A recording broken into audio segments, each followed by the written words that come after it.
Welcome back to Bloomberg TV and Radio, Senator. We appreciate your time. Your chairman on the Armed Services Committee, Senator Roger Wicker, as well as the chair on the House Armed Services Committee, Mike Rogers, have both expressed in recent days some frustration about understanding from the administration what exactly the options are there, considering when it comes to putting further troops into the Middle East right now. Of course, you had Rogers saying that essentially the briefing that he received yesterday didn't answer lawmakers' questions around this. I understand that you need to have some ambiguity in public, that there is much the president doesn't want to reveal through the news media, for example, but does the administration not have an obligation to tell you exactly what it's considering? Oh, they do, and that's why we're Article 1 in the Constitution. Article 2, the president and the administration are supposed to work with us on such matters. If they're going to come to us for a supplemental, they need to be letting us know about these things. And this is a classified setting. But I'll also say, in defense of the administration, you have to have a Congress that you can trust. When we go into those classified settings, you see members occasionally go out and talk to the press. We want to be open with the press, but not with things that we hear in a classified setting. So the administration needs to make sure that they can trust Congress, and individual elected officials need to make sure that they're keeping classified things classified. But we do need more information. The administration, the Pentagon are going to work much quicker than Congress will by design, but they need to have a good flow of information. So I understand what Chairman Wicker and Rogers are concerned about. Well, and we don't want to put any classified information on the air, Senator, but I would ask you, are the justifications that the White House presented to the American people the same ones that you heard in that classified briefing? In broad strokes, absolutely yes. I mean, you see the ballistic capabilities. It's known what they shot towards Diego Garcia. It's much further than we were anticipating as far as Iran's capabilities. The vastness of what they've done over the last 47 years, particularly since 2020 in the buildup in Iran. I mean, that has been all sources of terrorism tend to lead right back to Iran. We've seen Hezbollah, we've seen Hamas, what they've done. We've seen what they've done to our soldiers. We've seen their threats to our homeland.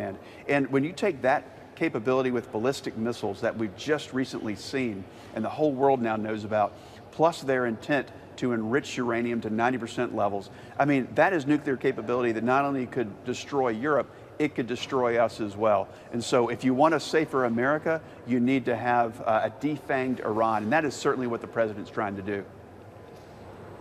Well, when we consider that defanging, though, obviously the president as well as the defense secretary have heralded what they're claiming is American and Israeli air superiority over Iran. Yet the president also said today that Iran had to grant them a present of allowing 10 vessels through the Strait of Hormuz, also noting that Iran is right now charging some of those vessels in order to transit. Does that not underscore that it is actually still Iran that has complete and total authority at this time over the strait?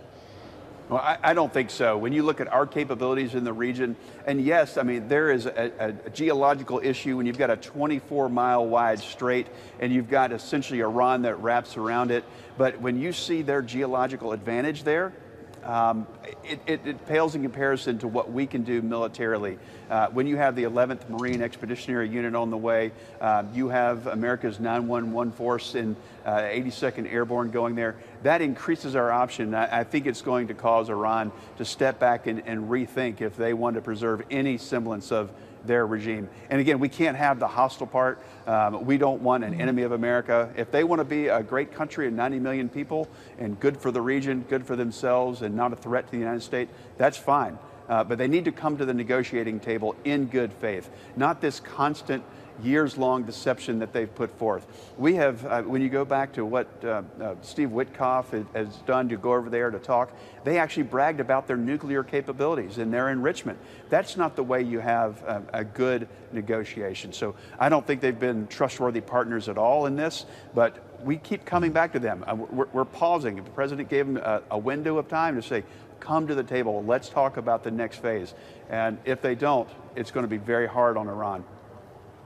Yeah, there are reports today that the Pentagon, Senator, is developing options for what they're calling a final blow, and Axios lines them up to include invading or blockading Karg Island, which is something the president's talked about a lot, but also invading Larak, an island that helps Iran control the strait, and the strategic island of Abu Musa, along with a couple of smaller islands, the western entrance to the strait. If the Strait of Hormuz remains closed, would occupying these islands be enough military pressure to reopen it? It would certainly increase it, but what we want to do is give the Pentagon, give the commander-in-chief as many options as possible to do what he needs to do to protect the American people. Because when you take their ballistic capabilities and you combine it with their enrichment goals, I mean, that is devastating to the United States, and they've chanted death to America for 47 years. So we need to give the president, we need to give the Department of War and our war fighters all the protection, all the options that they need. We pray for our troops. We're grateful for them. We don't want a prolonged war, and we want to get this thing resolved completely and decisively as quickly as possible. But we have to give the president options in order to do so. Well, of course, your leadership in the Senate is also seeking a quick resolution on another issue, although it is one that has been protracted 40 days now, that the Department of Homeland Security has been shut down. We understand that Leader Thune has submitted what he's called a final offer to Democrats. Senator, whatever that offer looks like, are you prepared to vote for that in the name of getting TSA agents and others paid? The Democrats have used 57,000 TSA agents in the whole of Homeland Security. At a time of concern for the defense of our homeland, the Democrats have held it hostage. It's absolutely unbelievable. We have to get this department open. We have to protect the homeland. This is critical. We've got a great secretary there in Mark Wayne Mullen, one of our colleagues here recently from the Senate. I think he'll be a great leader for that.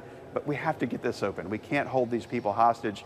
And we're not just talking about airports here and those 57,000 individuals that are walking off the job, not because they don't like their job, not because they're just mad and they deserve to be mad for what Chuck Schumer has done to them.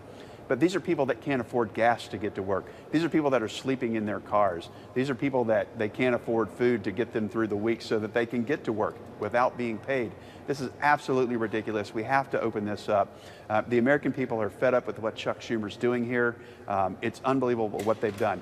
They have walked away from 2 different deals. They keep moving the goalposts. They want things like body cameras for enforcement agents. That's fine, but it was in the original deal. So look at the original deal and that they walked away from, and you'll see that we've been reasonable at every turn, and we're still continuing to be. I think the Democrats are inherently afraid of their increasingly radicalized base and their far left base, and they're worried about their own primaries. They're worried about their own elections. We're just here trying to serve the American people and be reasonable, get these departments open, keep them regularly funded, be good stewards of the American taxpayer. That's all we're trying to do here, and we're asking them to come in good faith to the negotiating table. Senator Ted Budd, Republican from North Carolina.